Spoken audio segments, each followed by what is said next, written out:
Hi, my name is Jeremy Mosier. I'm with GMInstrumentCluster.com. Today I'm going to show you how to take out an instrument cluster out of a '05 Buick Park Avenue. The tools you're going to need is a 7mm socket, either it be on a straight wrench or socket or nut driver or what have you. You're also going to need a little pocket screwdriver so you can disconnect some of the electrical connectors that are in behind the bezels. You're also going to need, if you're in a dark area, you're going to need a trusty flashlight as well. What we're going to do is we're going to go ahead and jump into the car here.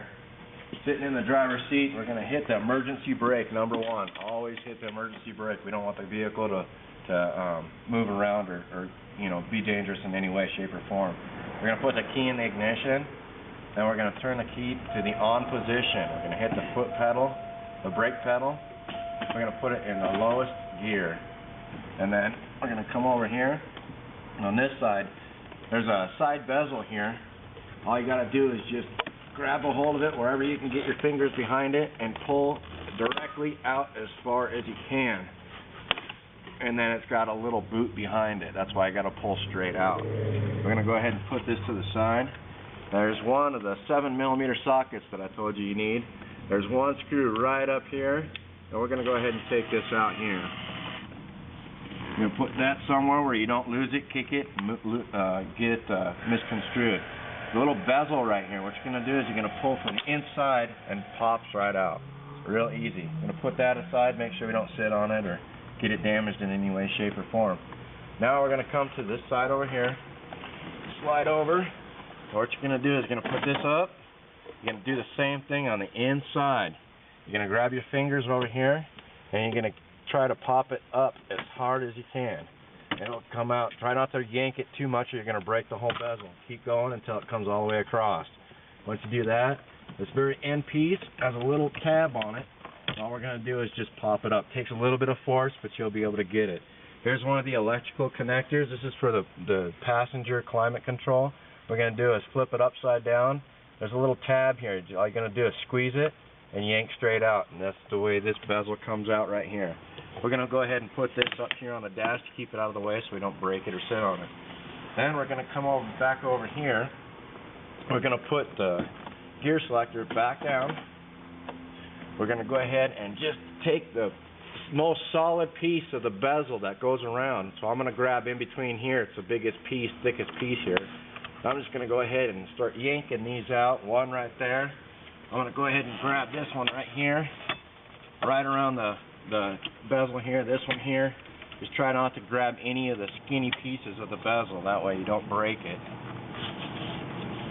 And just give it a little bit of a tweak and it'll pop right out.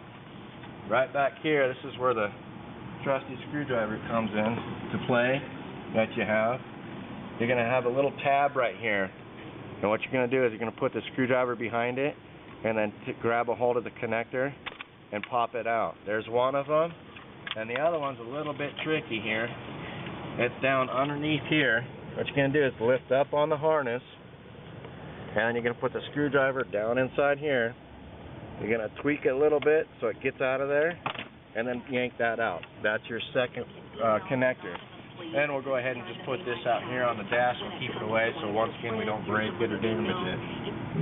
And we're going to turn the radio back off. Now we're in here.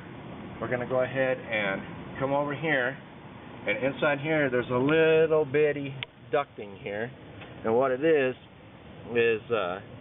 that you gotta grab a hold of the ducting and twist sideways, and this will come right out, and you just want to get it a little bit out of the way. It'll pop out. It's on a hose right there, so we just got to be able to access that screw right there. That's for the instrument panel. Now we're going to go ahead and take that screw out. And there's four screws on each corner of this bezel. So I'm going to go ahead and take that screw out. And put it over here so I don't lose it or anything. Take another one out up here on the top right corner. Once again, these are 7mm screws. They're not 1/4 inch. Okay, one down here on the bottom left.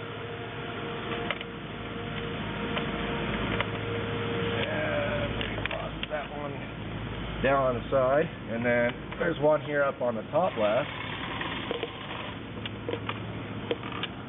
Show it doesn't And then there's the top left. Alright, so we have the key on, and right now nothing is working. We don't have anything working, just the lights that light up. The gauges only work, the odometer or nothing works up here. So we're going to go ahead and repair this, and we'll get right back to you and show you how to install this cluster.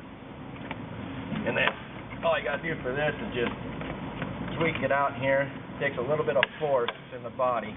There's an electrical connector back here for the cluster.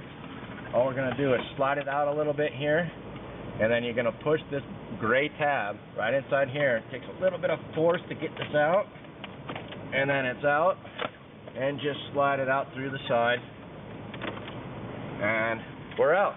We're going to go repair it.